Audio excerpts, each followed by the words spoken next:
Tuhan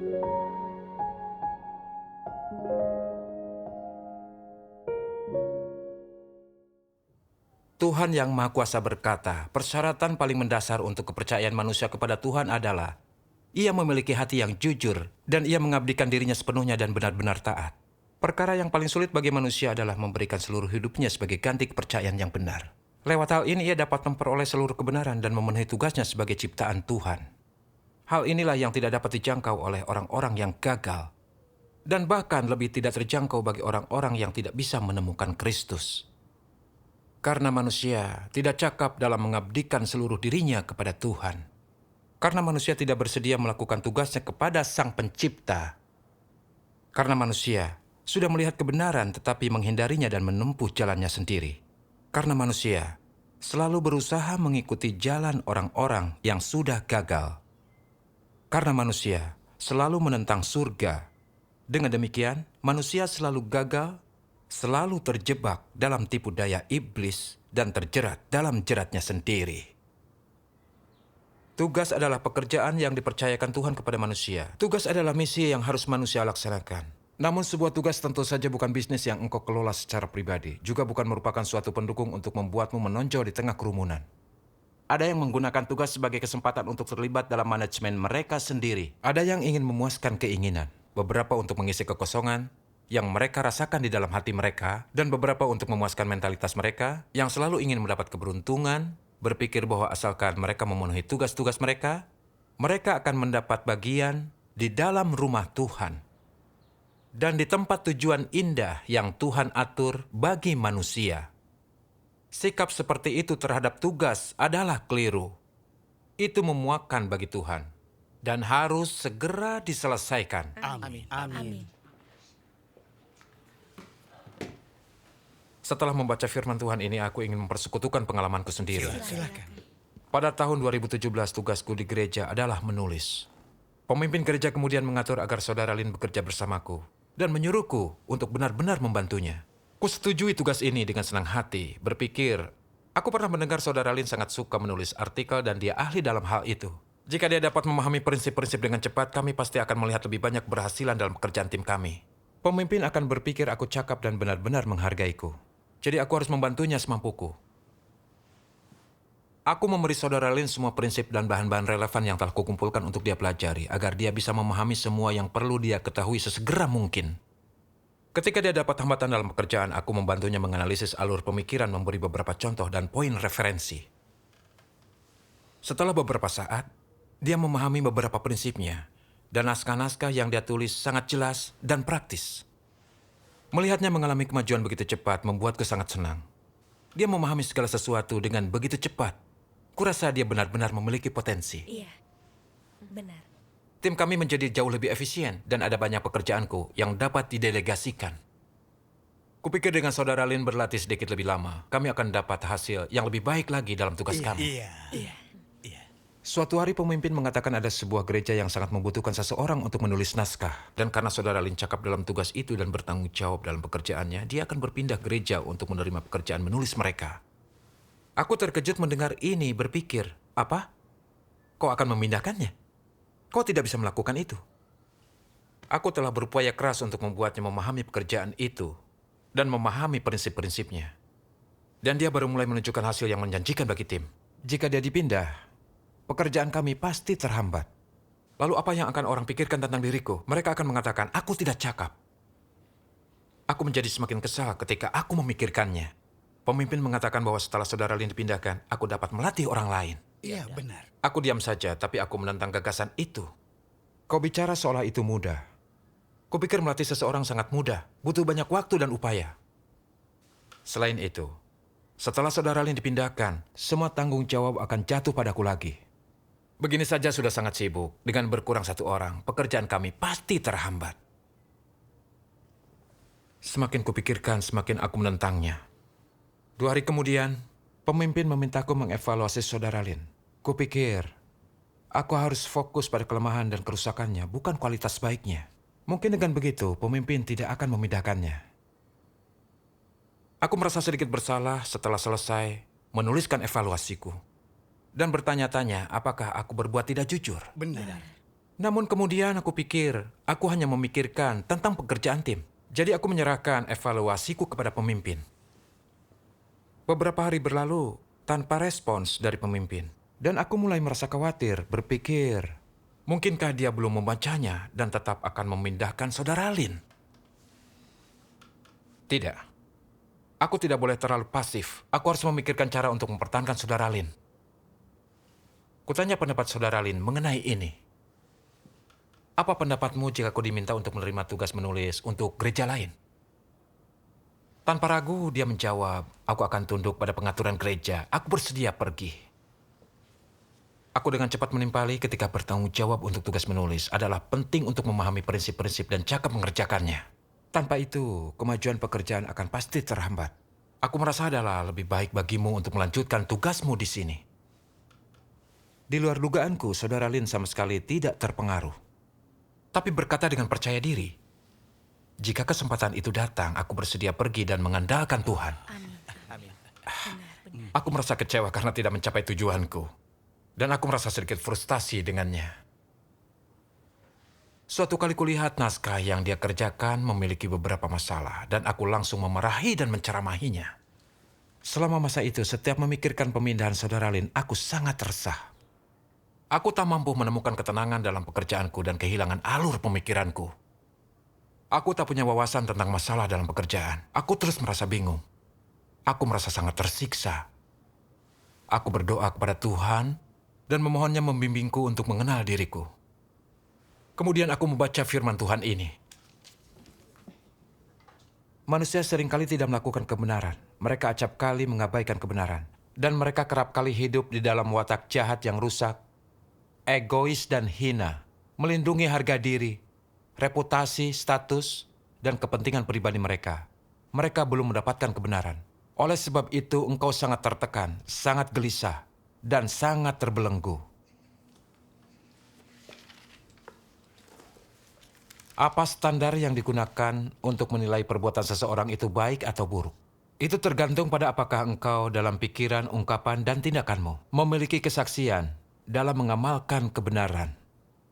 Jika engkau tidak memiliki kenyataan ini, atau tidak hidup di dalamnya, engkau pastilah seorang pelaku kejahatan.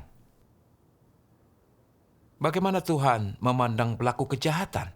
Pemikiran dan tindakan lahiriahmu tidak menjadi kesaksian untuk Tuhan, juga tidak mempermalukan atau mengalahkan iblis. Sebaliknya mereka mempermalukan Tuhan dan penuh dengan tanda-tanda yang menyebabkan Tuhan menjadi malu.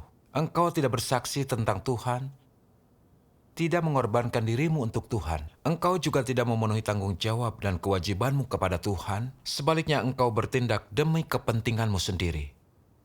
Apa arti dari demi kepentinganmu sendiri? Demi iblis. Karena itu, pada akhirnya, Tuhan akan berkata, pergilah daripadaku, engkau yang melakukan kejahatan. Di mata Tuhan, engkau belum melakukan perbuatan baik. Sebaliknya perilakumu telah berubah menjadi jahat.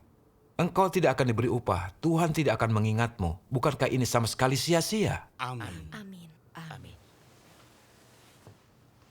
Ketika merenungkan firman Tuhan, aku sadar Tuhan memutuskan manusia berbuat baik atau jahat, bukan berdasarkan secara lahiriah mengorbankan diri seberapa mereka menderita atau berapa harga yang dibayar. Tapi terutama melihat motif orang, apakah mereka bertindak untuk Tuhan atau diri sendiri.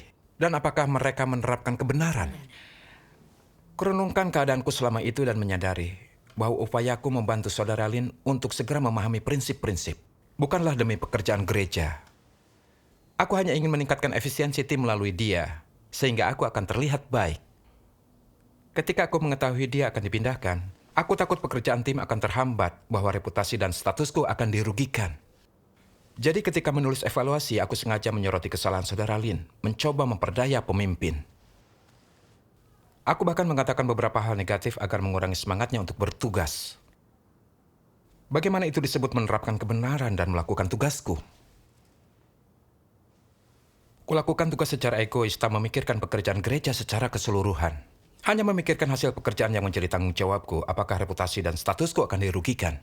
Aku juga menipu dan menghambat pekerjaan gereja yang telah pemimpin atur. Akulah yang mengganggu pekerjaan rumah Tuhan, berbuat jahat dan menentang Tuhan. Iya. Ketika sadar betapa berbahayanya keadaanku, aku berdoa begini kepada Tuhan. Ya Tuhan, aku sangat egois dan hina. Aku telah mengganggu pekerjaan rumah Tuhan demi kepentinganku sendiri. Tuhan, aku ingin bertobat kepadamu. Amin. Amin. Amin. Kemudian aku membaca firman Tuhan ini. Jangan selalu melakukan hal-hal demi kepentinganmu sendiri. Jangan selalu mempertimbangkan kepentinganmu sendiri. Dan jangan mempertimbangkan status, nama baik, atau reputasimu sendiri. Jangan mempertimbangkan kepentingan orang lain. Engkau pertama-tama harus mempertimbangkan kepentingan rumah Tuhan dan menjadikannya prioritas utamamu. Engkau harus mempertimbangkan kehendak Tuhan mulailah dengan merenungkan apakah engkau murni ataukah tidak dalam memenuhi tugasmu. Apakah engkau telah berusaha sekuatmu untuk setia dan menyelesaikan tanggung jawabmu dan memberikan seluruh dirimu? Dan apakah engkau dengan sepenuh hati memikirkan tugasmu dan pekerjaan rumah Tuhan? Engkau perlu memikirkan hal-hal ini. Pertimbangkan hal-hal ini sesering mungkin dan engkau akan mudah melaksanakan tugasmu dengan baik. Amin. Aku menemukan jalan penerapan di dalam firman Tuhan. Aku harus memperbaiki motifku dalam tugasku menerima pemeriksaan Tuhan. Melepaskan kepentingan pribadiku dan menjunjung tinggi pekerjaan rumah Tuhan. Saudara Lin punya kualitas baik, dia cari kebenaran saat ada masalah. Jika dia bisa menerima pekerjaan di gereja lain, itu akan menguntungkan pekerjaan rumah Tuhan. Dengan begitu, dia juga akan dapat lebih banyak latihan, jadi aku harus mendukungnya. Iya, benar. Setelah itu aku mencari pemimpin berterus terang tentang motif egoisku yang licik. Memberi penilaian objektif dan adil tentang saudara Lin. Dia akhirnya dipindahkan ke gereja lain dan akhirnya aku merasakan sedikit kedamaian batin. Syukur kepada Tuhan. Melakukan kebenaran membuat kita merasa tenang. Pada saat itu, kupikir aku sudah sedikit berubah. Tak pernah kubayangkan bahwa ketika aku menghadapi situasi yang sama, natur jahatku yang egois dan hina akan muncul lagi ke permukaan. Pada musim dingin tahun 2018, aku dan saudara Chen bekerja bersama sebagai pemimpin tim. Kami saling menutupi kelemahan masing-masing. Dan dengan bimbingan Tuhan, kami melihat hasil yang semakin baik dalam pekerjaan kami. Syukur kepada Tuhan. Aku benar-benar menikmati bekerja bersama saudara Chen. Suatu kali usai pertemuan, pemimpin berbicara kepadaku bahwa tim yang lain membutuhkan bantuan dan saudara Chen mungkin akan dipindahkan. Aku merasa saudara Chen punya kualitas baik, cepat memahami kebenaran, dan bertanggung jawab dalam tugas. Jadi dia sangat berguna dalam memajukan pekerjaan tim kami. Jika dia pergi dan pekerjaan kami terhambat, apa yang akan pemimpin pikirkan tentang diriku? Apakah dia akan berpikir aku tidak cakap dalam pekerjaanku? Aku sungguh tak mau melepaskan saudara Chen. Tetapi mempertimbangkan pekerjaan gereja, aku harus setuju. Pemimpin kemudian berkata ada kebutuhan mendesak lain di gereja dan ingin saudari Lu, anggota tim lainnya, pergi membantu. Jantungku hampir berhenti saat aku mendengarnya, kupikir. Kau akan memindahkan saudari Lu. Saudara Chen telah dipindahkan dan sekarang saudari Lu juga akan pergi. 2 orang utama di tim kami akan pindah. Jadi pekerjaan kami pasti akan terhambat. Tidak. Aku tidak bisa membiarkanmu mengambil saudari Lu. Namun aku berpikir, jika langsung menolak, bukankah pemimpin akan bilang aku egois? Lalu kesankan saudari lain yang kualitasnya tak sebaik saudari Lu. Setelah meninjau segalanya, pemimpin tetap merasa saudari Lu pilihan yang lebih baik dan memintaku bersekutu dengan dia tentang perubahan tugas ini. Aku bilang iya, tetapi dalam hati sangat menentang gagasan itu. Setelah itu, aku mengutarakan pendapatku kepada saudara lainnya, mengeluh tentang pemimpin yang tidak mempedulikan kesulitanku. Tiba-tiba memindahkan 2 orang penting, bagaimana aku bisa melakukan pekerjaanku sebagai pemimpin tim. Aku terus mengeluh, lalu tiba-tiba menyadari bahwa yang kukatakan itu salah. Iya. Bukankah aku berusaha membuat saudara ini memihakku? Iya. Itu menyinggung Tuhan. Benar. Iya. Semakin memikirkannya, semakin buruk perasaanku. Aku segera menghadap Tuhan dalam doa dan merenungkan diriku. Setelah berdoa, aku merenungkan.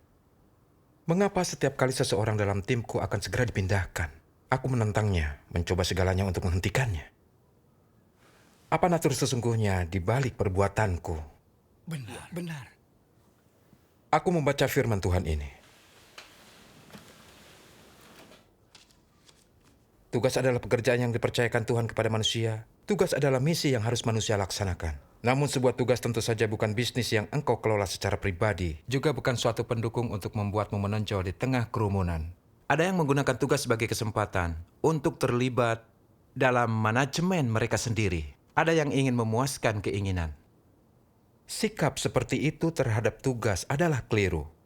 Itu memuakan bagi Tuhan dan harus segera diselesaikan. Amin. Dalam konteks pekerjaan pada zaman sekarang, Orang-orang masih akan melakukan hal yang sama jenisnya dengan menganggap bait suci lebih besar daripada Tuhan. Sebagai contoh, orang-orang memandang pelaksanaan tugas mereka sebagai mata pencaharian. Mereka memandang tindakan bersaksi bagi Tuhan dan bertarung melawan sinaga merah yang sangat besar sebagai gerakan politik demi membela hak asasi manusia, demi demokrasi dan kebebasan. Mereka mengubah tugas untuk menggunakan keterampilan mereka menjadi karir. Tapi mereka memperlakukan takut akan Tuhan dan menjauhi kejahatan tidak lebih dari sekedar doktrin keagamaan untuk ditaati dan lain sebagainya. Bukankah perilaku ini pada intinya sama saja dengan menganggap bait suci lebih besar dari Tuhan? Yang berbeda hanyalah bahwa 2000 tahun lalu, orang-orang melakukan urusan pribadi mereka di dalam bangunan fisik bait suci. Sedangkan di zaman sekarang, orang-orang sibuk dengan urusan masing-masing dalam bait suci yang wujudnya abstrak. Orang yang mencintai peraturan melihat peraturan sebagai hal yang lebih besar daripada Tuhan. Orang yang mencintai status memandang status sebagai hal yang lebih besar daripada Tuhan. Mereka yang mencintai karir melihat karir sebagai hal yang lebih besar daripada Tuhan dan lain sebagainya. Semua pernyataan mereka membuatku mengatakan, orang-orang memuji Tuhan sebagai yang terbesar lewat kata-kata mereka, tetapi dalam pandangan mereka segala hal lain lebih besar daripada Tuhan. Ini karena begitu mereka menemukan peluang dalam perjalanan mereka mengikuti Tuhan untuk memamerkan bakat mereka, atau untuk mengerjakan urusan atau karir mereka. Mereka menjauhkan diri dari Tuhan dan terjun ke dalam karir yang mereka cintai.